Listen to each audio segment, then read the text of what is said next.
Imagine that our nation came under attack, and in a single day, 2,403 American lives were lost. That was December 7th, 1941. And the very next day, our nation declared war. Now imagine that our nation came under attack again. But this time, 2,977 lives were lost due to the enemy. You remember that day. That day was 13 years ago today, September 11th, 2001, the day the global war on terror began. Now imagine that our nation comes under attack again. But this time, 1,100 lives are lost. The same number of lives that are in this auditorium today. And then this happens again tomorrow, and the day after, and the day after. And it happens every day for an entire year. 400,000 lives are lost due to the hands of the enemy. What action would we take? We would take action. We would marshal our resources, all our collective intelligence, and our technology to defeat the enemy. And defeat the enemy we would. Now consider that in our American hospitals, the most modern, high-tech facilities, that 400,000 deaths occur every single year due to preventable harm and medical errors. 400,000 is a large number to imagine. So let me help you just a little bit. My office sits across, it's in the Pentagon, and it sits across from Arlington National Cemetery, where 400,000 tombstones honor those that have served this nation. We would be filling up an Arlington National Cemetery every year with the number of deaths that are due to preventable harm. And we would fill that up again next year and the year after that. Because this has been happening on our watch. We've known about it for 15 years. In 1999, the Institute of Medicine wrote a Sentinel report. And the report estimated that 98,000 lives are lost every year in our U.S. hospital system due to medical errors. And then last year in the Patient Safety Journal, it was reported that that number is actually much larger. 400,000 lives occur every single year due to preventable harm. Due to preventable harm. Let me make it a little more personal. In 2010, the New England Journal of Medicine reported that 1 in 4 hospital admissions result in harm. Think about that, 1 in 4. So the next time that you're in the emergency room, look to your right, look to your left, or look in front of you. One of you has the potential to be harmed. And this occurs in a profession where we swear on an oath to above all do no harm.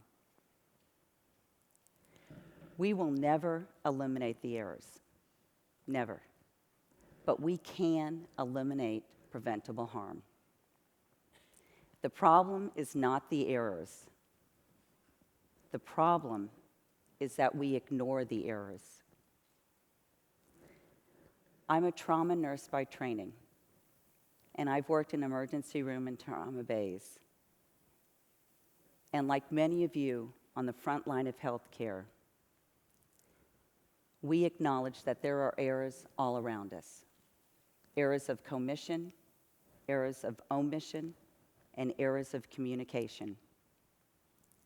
Fast forward to my time as a CEO. I've been a CEO of a community hospital, of 2 major medical centers, of a 20-state healthcare system, and now as the Army Surgeon General. Somewhere along that journey, I started focusing on dashboards, trend lines, and bottom lines. It was operating in a sea of statistics, which makes it very difficult to be able to see the faces behind the number. But that changed one day when I received a phone call. A phone call from someone who is larger than life.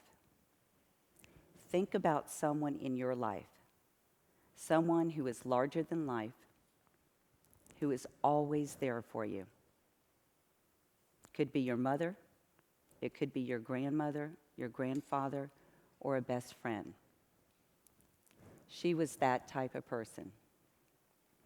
She called and she shared that she had been in a motor vehicle accident. She was crossing the street and hit by a car. She had multiple fractures, and the hospital ordered an MRI to rule out brain injury. The results of the MRI showed an enlarged vascular tumor, not associated with the accident. And I use the word enlarged because 3 years prior, on a previous MRI, a tumor was identified. The clinician who ordered the MRI never read the finding. She was never told that she had a tumor, and she never knew. 3 years went by, and that tumor was allowed to grow, which caused a much more invasive surgery, a prolonged recovery, and one that continues today.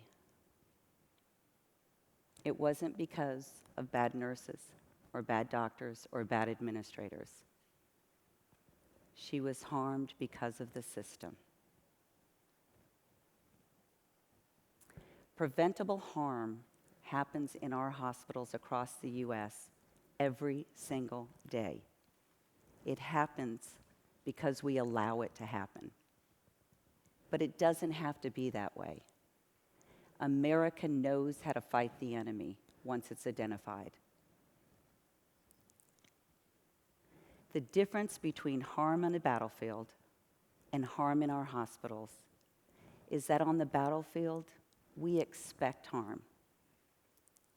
We expect it, we anticipate it, we study it, we measure it, we plan for it, and we eliminate and we adapt quickly to it. We confront harm.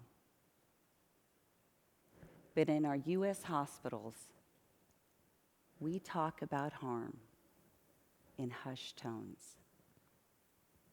We use metaphors. We talk about near misses, unintended complications, and close calls. To err is human. The problem isn't that we err. The problem is that we ignore the errors. We need to plan knowing that we're going to make mistakes. As individuals, we need the confidence, the integrity, and the courage to speak up. As leaders, we need to listen to our patients, to our families, and to our staff. Healthcare is a team sport. And if collectively together we decide enough is enough and our system isn't working, we can change it. By addressing the errors, we can prevent harm.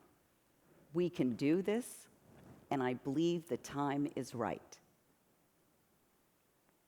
In 1941, we knew the enemy. In 2001, we recognized the enemy.